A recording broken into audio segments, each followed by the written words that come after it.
8장 주의 지팡이와 막대기가 나를 안위하시나이다. 목자가 양떼를 거느리고 고지에 있을 때에는 최소한의 장비만 갖추는 것이 통례이다. 험한 산지에서 캠프에 필요한 물자들을 수송할 현대식 장비들이 없었던 옛날에는 더욱 그랬다. 오늘날에도 여름철 동안 목자가 양떼와 함께 외롭게 지내는 산지의 오두막에는 최소한의 필수품들만 갖추어져 있다.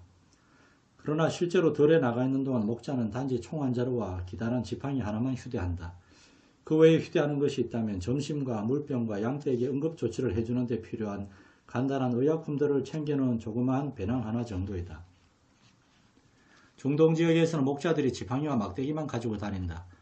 나의 소년 시절 가장 생생한 기억에 의하면 아프리카 목자들은 단단한 나무로 된 가늘고 기다란 지팡이 한 자루와 아주 거칠게 생긴 투봉 하나만을 가지고 가축을 돌본다. 이 지팡이와 막대기는 원시 목자들의 보편적인 장비였다. 목동들은 아버지의 양떼를 처음 돌보기 시작할 때부터 자기 체격과 힘에 꼭 맞는 지팡이와 막대기를 고르는 일에 특별한 긍지를 느낀다. 그는 숲 속에 들어가 적당해 보이는 나무를 고른다. 그러고 나서 인내심을 가지고 아주 정성 들여 깎아내고 다듬는다. 줄기와 뿌리가 맞닿는 밑둥의 뭉툭한 부분은 단단한 막대기의 둥그스름한 머리 모양을 이루게 된다. 막대기는 주인의 손에 꼭 맞게 다듬어진다. 다 만들어지면 목동은 막대기를 가지고 많은 시간을 들여 놀라운 속도로 정확하게 던져서 목표를 맞추는 연습을 한다. 이 막대기는 자신과 양떼를 지키는 무기가 된다. 나는 원주민 목동들이 자기 막대기로 가장 먼 거리에서 가장 정확하게 목표를 맞히는 시합을 하는 것을 종종 보았다.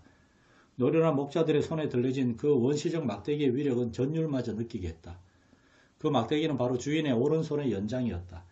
그것은 어떤 심각한 상황에서도 목자의 힘과 능력과 권세를 나타내는 하나의 상징이 되었다. 막대기는 위험에 처했을 때 자신과 양떼를 지키기 위한 것이었다.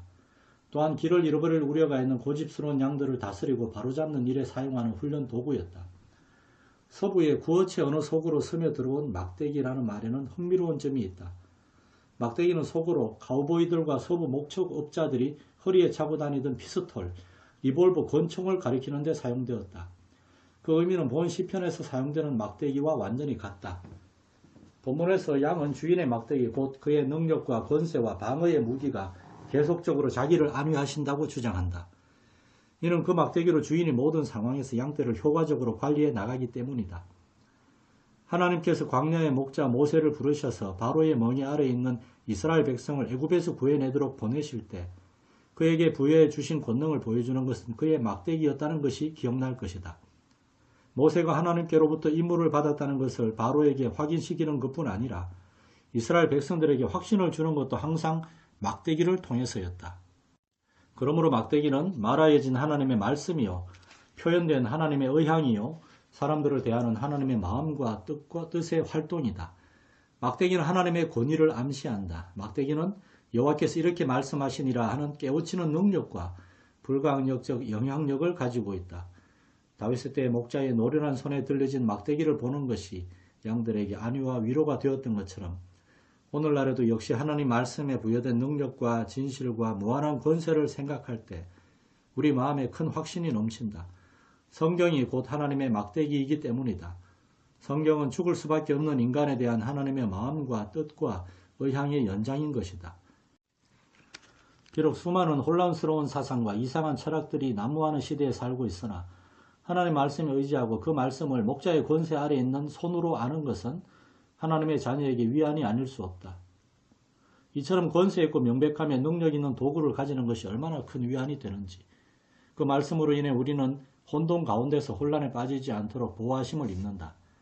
말씀은 우리의 삶에 시편 기자가 주의 막대기가 나를 안위하시나이다 라고 말할 때 의미한 바로 그 평온함을 가져다 준다. 두 번째로 목자는 양떼를 징계할 때 막대기를 사용한다. 징계할 일이 있을 때는 막대기가 가장 안성맞춤일 것이다.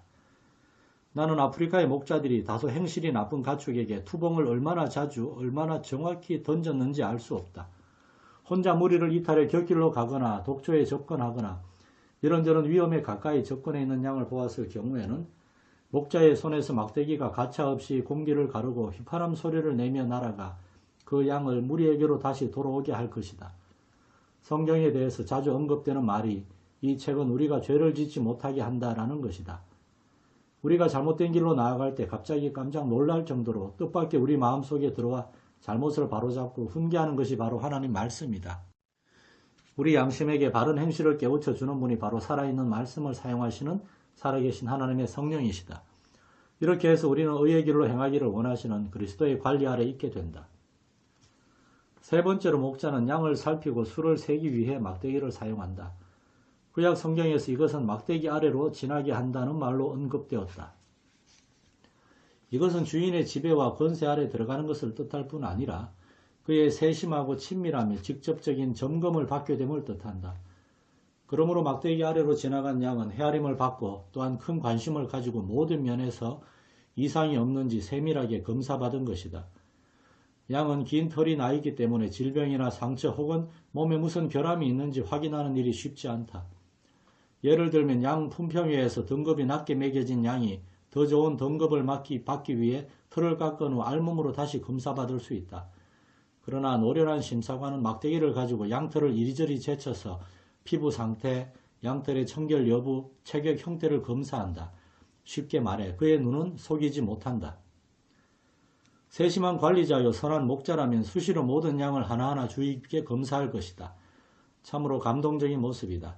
양이 한 마리씩 우리에서 나오면 목자는 문에서 막대기를 내밀어 멈춰 세운다. 그리고 막대기로 양털을 헤집어 본다. 그는 익숙한 손놀림으로 이곳저곳을 살펴서 무슨 이상은 없는지 아무 탈 없이 건강한지를 세세히 검사한다.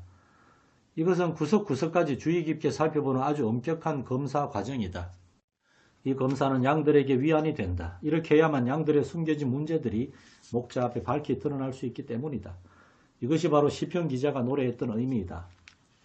하나님이여 나를 살피사 내 마음을 아시며 나를 시험하사 내 뜻을 아옵소서.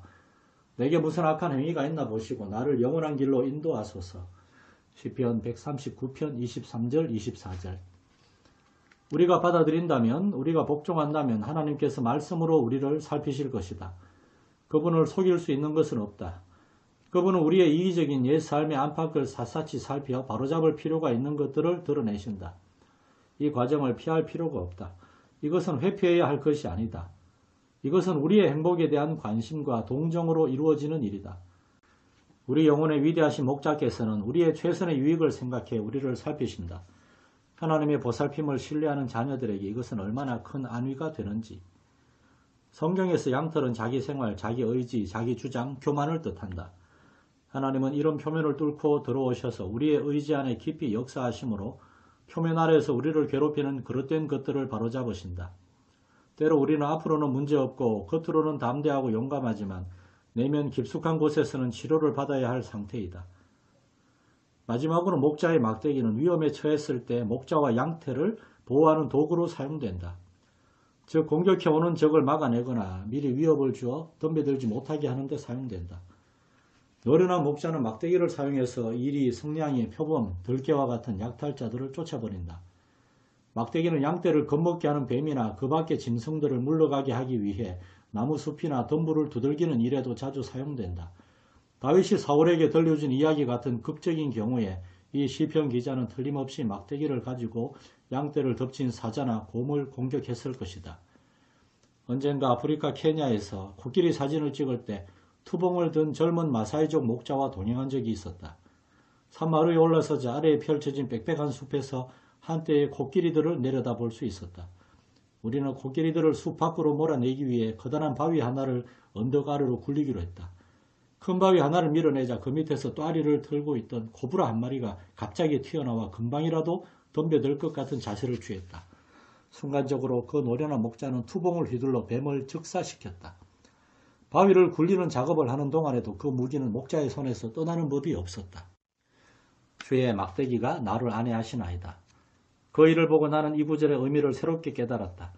그날 우리를 구해준 것은 언제나 목자의 손에 쥐어져 있던 막대기였다.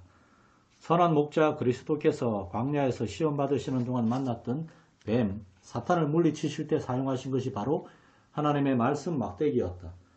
또한 우리가 사탄의 공격을 반격할 때 거듭거듭 사용할 수 있는 것이 바로 하나님의 말씀 막대기이다. 사탄이 간교한 뱀의 모습으로 나타나든지 우리를 삼키려고 으르렁거리는 사자의 모습으로 나타나든지 그것은 문제가 되지 않는다.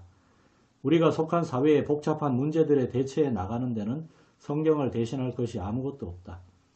우리는 언제나 복잡하고 어려운 문제들로 더욱 얽혀가는 환경에서 살고 있다. 우리는 그리스도께서 원하시는 것과 반대되는 생활을 하는 사람들과 함께 살고 있다. 그래서 온갖 종류의 엄청난 시험들에 부딪힐 수밖에 없다. 어떤 사람들은 매우 간교하고 어떤 사람들은 매우 유순하며 어떤 사람들은 매우 교활하다. 그런가 하면 어떤 사람들은 하나님의 자녀들에게 우격다짐을 하고 폭력을 휘두르며 욕설을 퍼붓는다. 이 모든 환경과 처지에서 우리가 하나님의 말씀을 의지하면 하나님의 말씀이 그 어려움들을 해결해 줄 수 있다는 것을 아는 것이 평안이다. 이제 목자의 지팡이에 대해 생각해 보기로 하자. 어떤 의미에서 지팡이는 그 어떤 것보다도 목자를 목자로 알게 해준다. 다른 직업을 가진 사람은 지팡이를 가지고 다니지 않는다. 지팡이는 양을 보살피고 관리하는 데 사용되는 독특한 도구이다. 소나 말이나 돼지를 위한 것이 아니다. 오직 양의 필요를 위해 특별히 고안되고 만들어졌으며 양의 유익을 위해서만 사용된다. 지팡이는 본래 목자가 자기 양에게 갖는 관심과 동정의 상징이다. 지팡이가 양의 안위를 위한 것이라는 말만큼 지팡이의 기능을 더 훌륭하게 표현할 수가 없다. 막대기가 권세, 능력, 권징, 위험으로부터의 방어 등을 의미하는 반면 지팡이는 오래 참음과 친절을 나타낸다. 목자의 지팡이는 보통 길고 가느다란 막대기로 되어 있고 대개 한쪽 끝이 갈고리 모양으로 구부러져 있다. 지팡이 역시 목자가 신중히 골라서 깎고 휘고 다듬어서 자기 손에 꼭 맞게 만든다. 내가 아프리카와 중동에서 얻은 가장 감동적인 기억들 가운데 하나는 인생의 황혼기에 접어든 나이든 목자들이 해질녘에 조용히 지팡이를 짚고 서서 만족스러운 표정으로 양떼를 지켜보던 모습이다. 지팡이는 목자 자신에게 특별한 안위가 되는 것 같다. 양떼를 인도하는 거친 길과 지루하게 파수를 보는 동안 목자는 지팡이를 의지하고 힘을 얻는다. 그것은 목자에게 가장 값진 위로와 도움이 된다. 하나님의 막대기가 말씀을 상징한다면 하나님의 지팡이는 성령을 상징한다. 그리스도와 우리의 개인적 교제 안에는 은혜로운 성령의 역사를 얻게 되는 감미로움과 위로와 부드러운 교정이 있다. 양을 관리하는 데 있어서 목자의 지팡이가 중요한 역할을 하는 영역이 세 가지가 있다. 우선 지팡이는 양들을 친밀한 관계 안으로 끌어모으는 역할을 한다. 목자는 갓 태어난 새끼가 따로 떨어져 있을 경우 지팡이를 사용해 가만히 걷어올려 어미 곁으로 옮겨다 놓는다. 목자는 자기 손에 냄새가 묻어 어미 양이 새끼를 거부하게 되는 것을 원치 않기 때문에 이같이 지팡이를 사용한다. 나는 오려나 목자들이 동시에 새끼를 낳는 수천 마리의 양들 틈에서 지팡이를 가지고 재빠른 솜씨로 새끼 양들을 옮겨 놓는 것을 본 적이 있다. 지팡이를 사용해 능란하고 섬세하게 새끼 양들을 들어올려 어미 곁에 놓는 것이었다. 몇 시간을 홀린 듯 바라보게 되는 감동적인 장면이었다. 정확하게 같은 방식으로 지팡이는 목자가 세밀한 검사를 위해 어린 양이든 늙은 양이든 자기에게로 가까이 끌어당길 때에 사용된다. 목자에게 가까이 오지 않으려 하는 수줍고 겁 많은 양들에게 지팡이는 아주 유용하게 쓰인다. 마찬가지로 그리스도인의 삶에서도 사람들을 훈훈하고 친밀한 개인적 교제 안으로 끌어모으시는 위로자 성령을 발견한다. 우리를 그리스도에게로 이끄시는 이 또한 성령이시다. 성령과 신부가 말씀하시기를 오라 하시는도다. 지팡이는 양들을 인도하는 데에도 사용된다. 나는 목자가 양떼를 새로운 길이나 문 혹은 위험하고 힘든 길로 인도하기 위해 지팡이를 사용하는 것을 몇 번이나 보았다. 목자는 지팡이로 양을 때리지는 않는다. 그저 가늘고 긴 지팡이의 끝을 양의 옆구리에 가만히 대고 압력을 가해 원하는 방향으로 인도한다. 양은 이렇게 바른 길로 나아가게 된다. 나는 목자가 지팡이를 양의 몸에 갖다 대는 것을 보면서 종종 매혹되곤 했다. 그저 단순히 접촉하는 것만으로도 양들에게는 특별한 애정 표현이 된다. 그러면 양들은 마치 손을 잡고 있는 듯이 길을 간다. 양들은 분명 목자 이 같은 특별한 보살핌을 즐기며 목자와의 밀접하고 개인적이며 친밀한 접촉에 아주 만족스러워한다. 목자에게 이처럼 특별 취급을 받게 되면 깊은 안위를 느낀다. 즐겁고 감동적인 모습이 아닐 수 없다. 하나님과의 동행에 대해 그리스도께서 친히 말씀하셨다. 진리의 성령이 오시면 그가 너희를 모든 진리 가운데로 인도하시리니 요한복음 16장 13절. 진리의 성령께서 하나님의 진리 곧 하나님의 말씀을 가지고 우리 마음과 생각과 심령을 깨우치신다. 우리에게 조용하고 부드러우면서도 끈질기게 이것이 길이니 이 길로 행하라고 말씀하시는 이가 바로 성령이시다. 그분의 온유한 지시에 순응하고 따를 때 안전과 위로와 행복이 넘치게 된다. 나의 목자이신 그리스도의 생명을 실제적이고 개인적이며 친밀한 것으로 만들어주기 위해 조용히 그러나 단호히 임하시는 분 또한 성령이시다. 성령을 통해 내가 그리스도와 접촉하게 된다. 그럴 때 나는 그분의 것이요 그분은 나의 것이라는 예리한 자각이 나를 감싸게 된다. 은혜로우신 성령께서는 계속 역사하셔서 나는 하나님의 자녀요 하나님은 나의 아버지라는 사실을 철저히 깨우쳐 주신다. 이 모든 일에는 무한한 위로와 놀라운 일치감, 소속감, 그분의 돌보심 안에 있다는 안도감이 따른다. 그러므로 나는 그분의 특별한 애정의 대상이라는 확신을 하게 된다. 그리스도인의 삶은 어떤 교리들을 받아들이거나 어떤 사실들을 믿는 것으로 되는 것이 아니다. 성경에 대한 신뢰가 반드시 필요하긴 하지만 그분의 만지심, 성령이 나의 영에 임함에 대한 직접적인 체험과 지식 또한 있어야 한다. 하나님의 참된 자녀에게는 위로자가 곁에 계신다는 것을 느끼는 친밀하고 예민하면서도 놀라운 체험이 있다. 그것은 결코 상상이 아니다. 일상생활에서 일어나는 참된 현실이다. 그분이 함께 하시며 일상생활 구석구석까지 지도하신다는 사실을 알 때 고요하고 평안한 안식이 따른다. 우리는 모든 결정을 내리는 일에서 그분을 의지할 수 있다. 이것이 그리스도인에게 놀라운 위로가 된다. 거듭 나는 그분께 나아가 툭 터놓고 소리를 내어 어떤 문제에 대한 의견을 물었다. 이 경우에 어떻게 하시겠습니까? 혹은 주께서 지금 여기 계십니다. 주님은 모든 복잡한 사정을 다 알고 계십니다. 이 시점에서 최선의 방법을 정확히 일러주십시오 하고 그분의 도우심을 구했다. 그러면 그분은 전율을 느낄 정도로 그렇게 해주셨다. 그분은 실제로 그 문제에 대해 나에게 그리스도의 마음을 주신다. 그래서 나는 자신을 갖고 바른 결정을 내릴 수 있게 된다. 내가 어려움에 빠지는 것은 이렇게 하지 않을 때이다. 궁지에 몰려있는 자신을 발견하게 되는 것도 바로 그런 때이다. 그러나 목자가 어리석고 공경에 빠진 양을 구하러 오듯 은혜로우신 성령께서 오셔서 나를 구하신다. 양들은 고집이 센 동물인지라 종종 아주 우스꽝스럽고 어리석은 궁지에 빠진다. 푸른 풀을 한 입 더 뜯어먹을 욕심에 가파른 벼랑 위로 올라갔다가 실족해 바다로 떨어진 양도 있었다. 오직 기다란 목자의 지팡이만이 양을 물에서 건져 올릴 수 있었다.